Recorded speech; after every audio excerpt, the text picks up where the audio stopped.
Good morning all of you. Welcome to Anjan TV one news.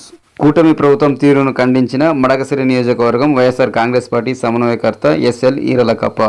Andhra Pradesh Shri Sathya Sai జిల్లా మడకశిర నియోజకవర్గం మడకశిర నందు బీజేపీ, జనసేన, టీడీపీ కూటమి ప్రభుత్వం తీరును నియోజకవర్గం వైఎస్ఆర్ కాంగ్రెస్ పార్టీ సమన్వయకర్త ఎస్ఎల్ ఈరలకప్ప తీవ్రంగా ఖండించడం జరిగింది. కూటమి ప్రభుత్వం ఏర్పాటయి దాదాపు 150 రోజులు ఇప్పటికి అయింది. ఈ సమయంలోనే తెలుగుదేశం పార్టీ నాయకులు, కొంతమంది కూటమి ప్రభుత్వం నేతలు సాదా సీదా బిక్కి అనే భేదభావం లేకుండా మహిళా సంఘాల బలోపేతానికి అహర్నిశలు రాత్రి పగలు అనుకోకున్నట్ల పనిచేస్తున్నటువంటి చిన్న చిన్న నిరుద్యోగులపైన కక్ష సాధింపు చేయడం చాలా దుర్మార్గమైనటువంటి పనిగా మేము భావిస్తున్నాము.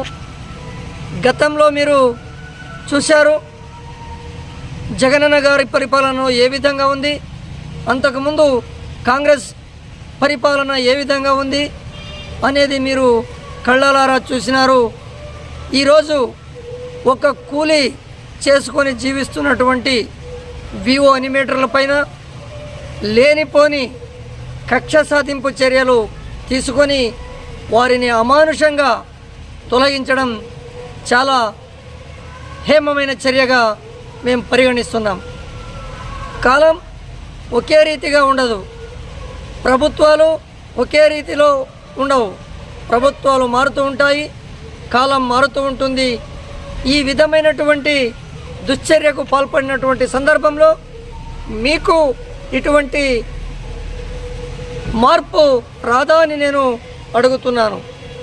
కేవలం రాజకీయ కక్షతో మాకు రుణాలు ఇప్పించడం లేదు, మేము చెప్పినటువంటి పని చేయడం లేదు, ఇతను పార్టీకి పని చేయడం లేదు అనే కోణంతో వారిని చాలా కక్కుర్తికరమైనటువంటి లాంగ్వేజ్ అనే విషయం లేకున్నట్ల మానసికంగా వాళ్ళను హింసిస్తున్నారు.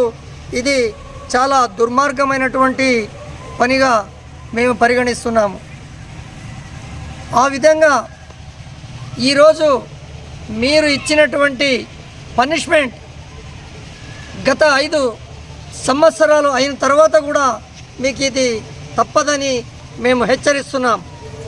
కాలం ఒకే రీతిలో ఉండదు, అందరికీ కాలాలు వర్తిస్తాయి. ప్రజలు దీన్ని క్షుణ్ణంగా మీరు చేస్తున్నటువంటి పని అన్నిటినీ క్షుణ్ణంగా పరిశీలిస్తున్నారు. రాబో కాలంలో ప్రజలు మీకు తగినటువంటి గుణపాఠం నేర్పుతారని నేను తెలియజేస్తున్నాను. ఈ క్రమంలో మీరు మడకశిర నియోజకవర్గాన్ని అభివృద్ధి పథంలో నడపండి, అభివృద్ధిని ఆకాంక్షించండి, అభివృద్ధి చేసి చూపించండి.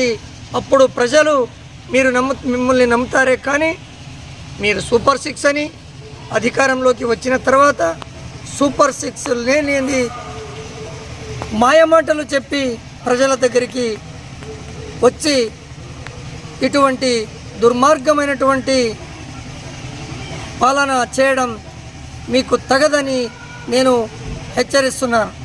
ఇదే విధంగా ఇటువంటి దుర్మార్గమైనటువంటి ఇటువంటి పరిపాలన కొనసాగిస్తూ ఉంటే వైఎస్ఆర్ కాంగ్రెస్ పార్టీ తరఫున మా నేత, మా వైఎస్ఆర్ కాంగ్రెస్ పార్టీ అధ్యక్షులైనటువంటి గౌరవ జగనన్న గారి చేత ఈ నియోజకవర్గమే కాదు మొత్తం ఈ జిల్లాలో కూడా పెద్ద ఎత్తున ఆందోళన కార్యక్రమాలు కూడా చేపట్టడానికి మేము వెనుకంజ వేయకుండా సిద్ధంగా ఉంటామని మిమ్మల్ని అందరికీ సవినయంగా తెలియజేస్తున్నాం. జై జగన్, జై జై జగన్.